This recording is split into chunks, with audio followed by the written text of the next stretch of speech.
Alright lads, so today we just got our new version update, version 16.6.0, bringing us Senkaimon Quest Renewal and also a change to the way stats and skills are displayed for our characters. This update is overall bringing us a nice quality of life and also new piece of content because Senkaimon has completely been revamped, in my opinion, for the better. And if we have a closer look at what is happening with Senkaimon, long gone are the days of us having to do 75 stages every single month just to get 480 Spirit Orbs. Caleb have now removed the tower system and have now given us separate Senkaimon quests, which is affiliation specific. Right now, for example, we have access to the Senkaimon for Soul Reapers, Captains and Squad 0, and also Quincy Stanritters. Affiliation 2 is currently not available right now, but I think the assumption is that this time next month, when these quests expire, we will unlock Affiliation 2, which will give us access to the Hollow, Human, and also no affiliation Senkaimon quests. The general rundown of the rewards that we can get, assuming you can beat all the Senkaimon quests available right now, is 495 Spirit Orbs and also 810 Senkaimon medals. For those that are wondering, that is an increase compared to our previous Senkaimon income, as previously, this time last month, we were only getting 480 Spirit Orbs. Keep in mind, with these new Senkaimon quests, we do have access to a new Senkaimon exchange shop and also new Senkaimon medals. However, it is important to note, because I've seen a lot of confusion about this, your old Senkaimon medals are still available in its own separate shop, the Repeat Senkaimon Medal Exchange. So you can still buy the old stuff that was currently available, more so the summon tickets. If you have any leftover tickets, you might as well use them because you aren't going to be reliably getting any more Senkaimon medals, repeat ones in particular. However, occasionally you might get a few more. Because while Caleb with this new update has removed all the past Senkaimon towers, they have been slated to return on an irregular schedule. So every now and then, maybe during certain big celebrations, we might get access to our old Senkaimon quests for those that still want to do them, and maybe buy something from this particular shop. One thing I will say that is weird with this Senkaimon shop is that you can still buy Senkaimon crystals, because one benefit that we are seeing with this change is that now Senkaimon characters no longer need Senkaimon crystals. Using this chat as an example, to previously max out his soul trait, you needed Senkaimon medals. Now you just need normal crystal and jewels. In my opinion, this is a pretty good quality of life, especially because with the new Senkaimon medals, which we can get 810 in any given month, you can now buy all past Senkaimon characters for 250 apiece, with access to Aizen, Zangetsu, Ichigo of course, Tatsuki, and also now Senkaimon Chad, one of the best links in the entire game. This character for the most part has been MIA over the last 6 or so months, so now we can finally get Chad once more and make him an even better soul trait. With that said though, let's break down how this new Senkaimon quest does work, and it's actually fairly simple. So like we said, at any given time there are going to be 3 Senkaimon quests available for each affiliation. I don't think the order is going to change. I think it's always going to be Soul Reaper with Captain Squad 0 and Quincy Stanritter, and then affiliation 2 will be the other affiliations, Human, no affiliation, Hollow for example. In each Senkaimon quest, there will be 3 individual stages. They vary from difficulty, stage 1 being normal, stage 2 being hard, and stage 3 being very hard.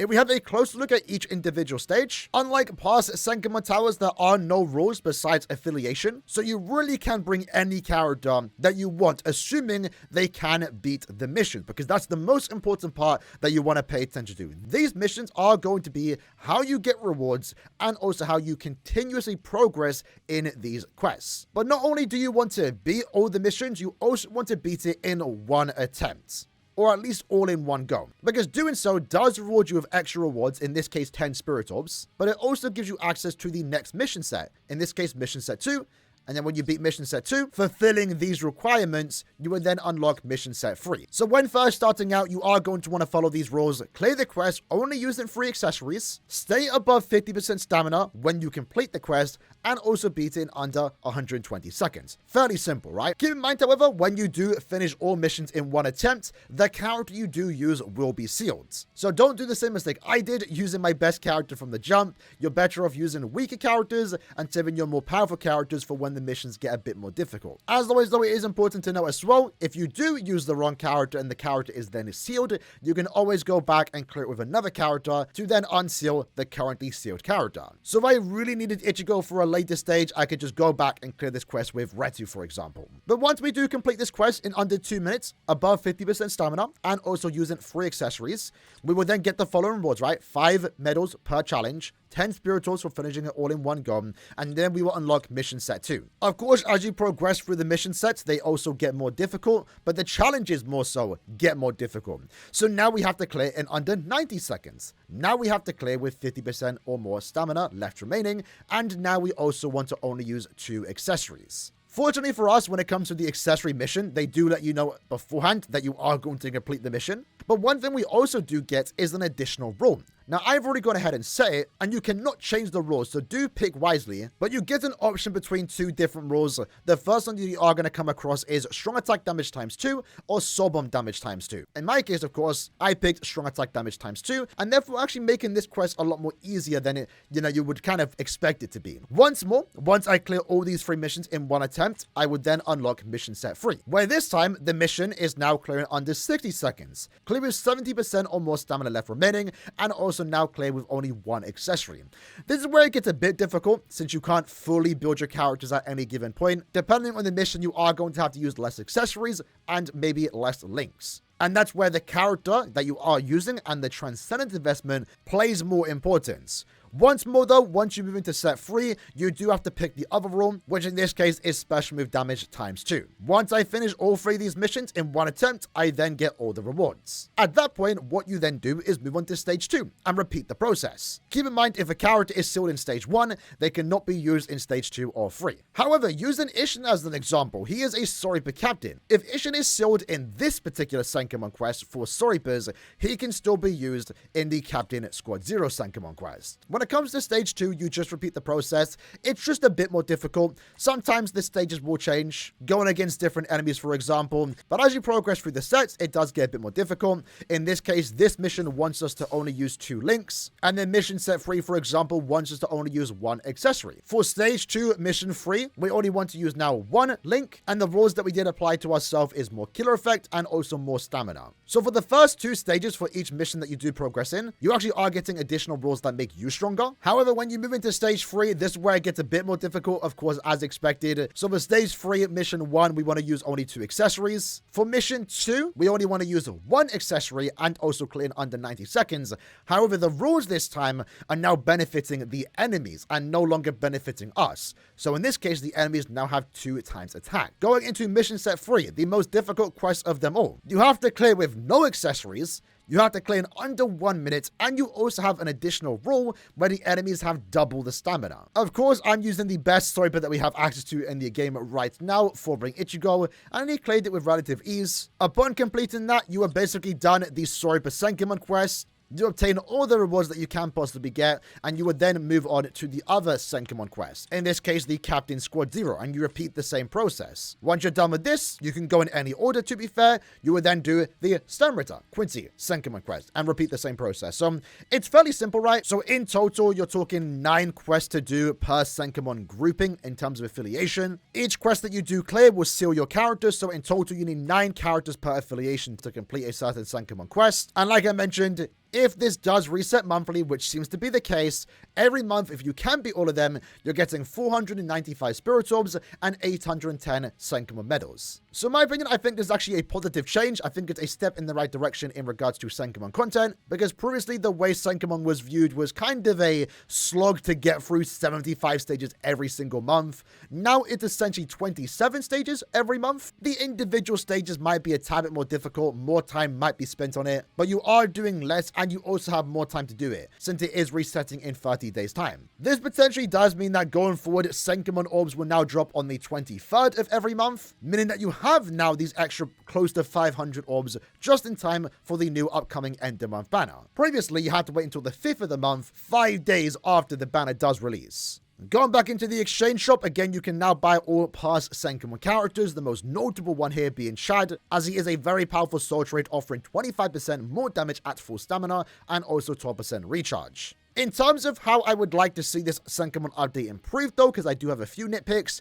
it more so is in regards to the Senkaimon exchange. In terms of rewards, we're getting basically the same thing, 495 Spirit Orbs, so 15 more, and we're also getting significantly more Senkaimon medals, which to me was the most important part. We are technically losing out on the individual rewards that old Senkaimon towers did have, like a few summon tickets. crystals and jewels, some cons for example, but I'm not that fussed about losing those items that I can farm in a point event within 10 soul tickets. The main thing I cared about was the Senkaimon medals and the orbs, and we are seeing an increase. However, if we do continue to get around 800 medals per month, I am going to very quickly finish out this entire shop and have nothing to spend my medals on, because right now it's only Senkaimon characters, but nothing other worthwhile buying. In the materials section, we do have quintessence scrolls and also secret links or potions. However, they are super overpriced, and right now there's no access to a 6-star summon ticket or a 5-star summon ticket. In the old Senkaimon update, when you maxed out all the characters, the only thing you could buy was a 6-star summon ticket, which more often than not would give you a duplicate. However, there are certain times where you might get a good duplicate or a really new good character. So honestly, the only thing I would like to see added to this Senkaimon update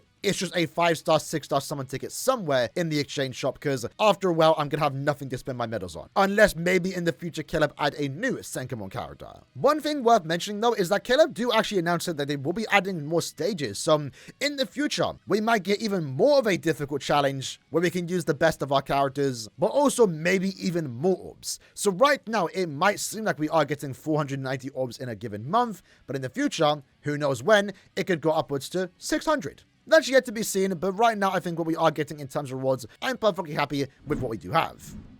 But the next change that we do have, again, is a quality of life in the way stats and skills are displayed. Previously, what we did have access to was our character's base stats, and then we could see the additional stats from accessories, links, and that was fine maybe a few years ago, but since we have all these new ways to buff our stats through the attribute trees, through the affiliation system, it was hard to keep track of what stat is coming from where, if that kind of makes sense. And with this new change, we can now just straight away see the full display of our stats. My Ichigo in particular having over 4,000 spillage pressure and over 2,000 focus. If you click on this icon, you can get a closer breakdown. We can see the character's base stats, what I've invested in terms of transcendence, what I'm gaining from the links through inheritance, what I'm getting through accessories, and also what I'm getting through the attribute power-ups and also affiliation bonus with shortcuts to both of those sections. So in total now, when it comes to showcasing characters, you just get to get a quick glance straight away on what you are working with in terms of total SP, instead of now having to calculate it in your head or through a calculator to figure out if you have above 5,000, 6,000 spiritual pressure.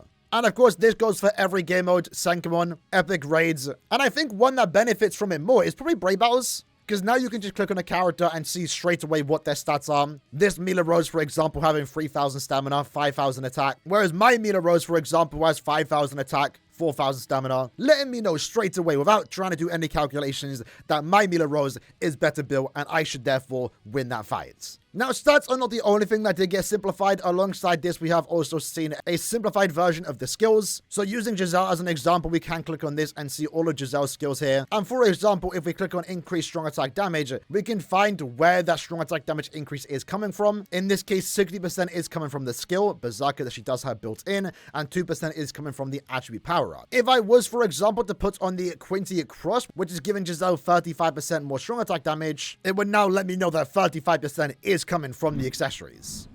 And that's essentially version 16.6 in a nutshell. There are a few other things other than the two important additions that we did talk about, but most of this stuff is just simple quality of life and more so bug fixes. Changes to the way friends are displayed, for example. Items that you'd receive from watching ads are now added straight to your inventory instead of gift box, and just some bug fixes. Quite a lot of bug fixes, to be fair. So in total, just to recap, stats are now displayed differently, and Senkaimon has been made permanent. However, every month it does potentially seem to cycle between Suripas, Captain Squad 0, Quincy Stemritter, 2 human, no affiliation, and also Hollows. Each Senkaimon quest has 3 different stages, and within each stage, you have 3 different missions to do. Save your best characters for the later stages like stage 3, while you can use your older, maybe resurrectable characters in stage 1 and 2, for example. And the most important thing is always to pay attention to what the missions are saying. Clear the quest in under a certain time, above a certain amount of stamina, and with limited accessories or links. If you can do that, you're going to get access to close to 500 orbs in any given month, and also a bunch of Senkaimon medals to pick up past Senkaimon characters. But with that said, that's the video for today. Let me know what you like to think about Senkaimon Quest in the comments below, and I'll see you guys next time. Take care, and peace.